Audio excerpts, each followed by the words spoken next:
Haka ne. Yace ba abin da bake iri ne akai. Ya wada mai yace har kuɗin mahaihiyarki kika daukewa kina kawo mai.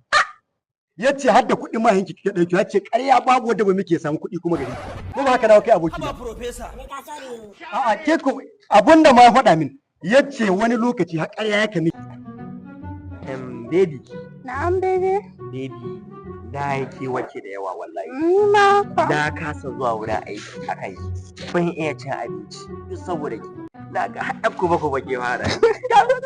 A to yanzu dai ba shi ba. Dama ke san da ina baki labarin aboki na shagali ko? To yanzu gashi na taho da shi. Ko ga yasa shagali. Na'am. Ga mama yanzu. ya shagali ina wani. Lahiya lumai mallama lare hajji lare aljanna. Abokina. Ai duk labarin ta ba wanda baka bani ba ko? Sosai. Ya faɗa mini. Hai. Yace min wallahi bala'in so ne kike. Haka nan nan. Haka ne. Yace ba abin da bake iri ne akai. Ya faɗa min yace har kuɗin mahaihiyarki kika daukewa kina kawo mai. Yace har da kuɗin mahaihiyarki kika daukewa yace ƙarya babu wanda ba muke samu kuɗi kuma gari. Ko ba haka dawo kai aboki ba. A'a ke ko abinda ma faɗa min yace wani lokaci har ƙarya yake miki. A kai tsaka ko ai ba wani abu na don Allah ki samu mai irin ki aljanna. Ni ma in samu gara irin ki, ni ma in samu ke ga ƙarshe in ma auren na yiwa mu yi.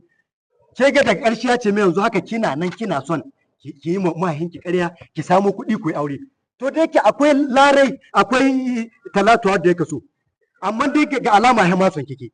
To Allah Ni za ka cuta? A'a ba cutuwa ta bace ki samu Ni za ne. ka cuta? Yayi.